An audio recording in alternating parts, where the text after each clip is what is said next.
Assalamualaikum warahmatullahi wabarakatuh. Perkenalkan, nama saya Putri Diandra Pratiwi dengan NIM 2204045011037 dari kelas BK 1D.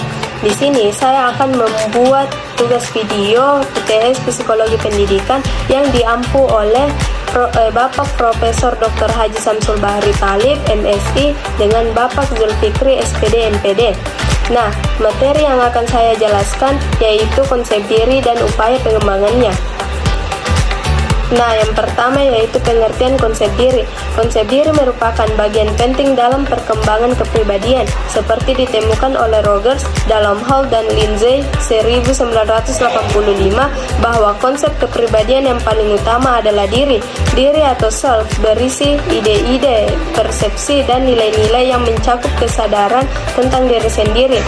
Konsep diri merupakan representasi diri yang mencakup identitas diri, yakni karakteristik personal, pengalaman, peran, dan status sosial. Nah, selanjutnya aspek-aspek konsep diri. Menurut dalam Dorio 2007, konsep diri atau self-concept ialah gambaran diri sendiri yang bersifat menyeluruh terhadap keberadaan diri seseorang. Konsep diri ini bersifat multi-aspek, meliputi 4 aspek, yaitu yang pertama, aspek fisiologis, yang kedua, aspek psikologis, yang ketiga, aspek psikososiologis, dan yang keempat, aspek psikoetika dan moral. Nah, apa sih aspek fisiologis? Aspek fisiologis dalam diri berkaitan dengan unsur-unsur fisik seperti warna kulit, bentuk, berat atau tinggi badan, raut muka atau tampan, cantik, sedang atau jelek, memiliki kondisi badan yang sehat, normal atau cacat, dan sebagainya. Yang kedua, aspek psikologis.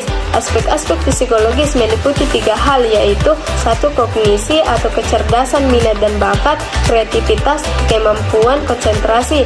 Yang kedua, afeksi atau ketahanan, ketekunan, dan keuletan bekerja, motivasi berprestasi, toleransi, dan stres.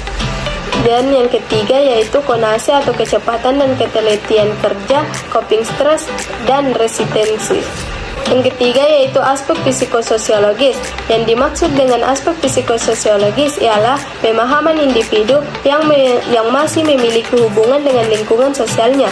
Aspek psikososiologis ini meliputi 3 unsur, yaitu yang pertama orang tua, saudara kandung, dan kerabat dalam keluarganya. Yang kedua, teman-teman pergaulan dan kehidupan bertetangga. Dan yang ketiga, lingkungan sekolah, guru, teman sekolah, dan aturan-aturan sekolah. Yang keempat yaitu aspek psikoetika dan moral. Aspek psikoetika dan moral yaitu suatu kemampuan memahami dan melakukan perbuatan berdasarkan nilai-nilai etika dan moralitas. Adapun beberapa aspek-aspek menurut pandangan Berg dalam Dorio 2007 terdiri atas 4 aspek, yaitu yang pertama, aspek fisik. Aspek fisik meliputi penilaian individu terhadap segala sesuatu yang dimilikinya. Yang kedua, aspek sosial. Aspek sosial meliputi bagaimana peranan sosial yang dimainkan oleh individu di lingkungan keluarga, teman, dan kemampuan interaksi sosialnya. Yang ketiga, aspek moral meliputi berdasarkan nilai-nilai etika dan moralitas. Setiap pemikiran, perasaan, dan perilaku individu harus mengacu pada nilai-nilai dan kepantasan. Yang keempat yaitu aspek psikis. Aspek psikis meliputi kognisi, afeksi, dan konasi. Adapun menurut Ulfa Mario 2007 mengemukakan bahwa aspek konsep diri mencakup beberapa aspek, yaitu yang pertama, diri fisik. Aspek ini menggambarkan bagaimana individu memandang kondisi kesehatannya, badan, dan penampilan fisiknya. Yang kedua, diri psikis. Aspek yang meliputi pikiran, perasaan, dan sikap-sikap individu terhadap dirinya sendiri. Yang ketiga, diri sosial. Aspek ini mencerminkan sejauh mana perasaan mampu dan berharga dalam lingkup interaksi sosial dengan orang lain. Yang keempat, diri moral etik. Aspek yang meliputi nilai-nilai dan prinsip-prinsip yang memberikan arti dan arah bagi kehidupan individu. Yang kelima, diri keluarga. Aspek ini mencerminkan perasaan berarti dan berharga dalam kapasitasnya sebagai anggota keluarga. Selanjutnya yaitu faktor-faktor yang mempengaruhi konsep diri. Adapun beberapa faktor yang mempengaruhi konsep diri yaitu orang di sekitar Anda, keberhasilan, kegagalan, reaksi orang lain, dan tuntutan orang tua. Adapun konsep diri dan perilaku kekerasan, pada uraian tentang faktor-faktor yang mempengaruhi konsep diri secara deskriptif dikemukakan bahwa konsep diri siswa berhubungan dengan perilaku antisosial, termasuk perilaku kekerasan, seperti diungkapkan oleh Coyne dalam Al-Mabuk dan Dawn 1996 bahwa perilaku kekerasan mengidentifikasikan adanya distorsi realitas dan pencarian makna, proses pengidentifikasian dan konsep diri negatif.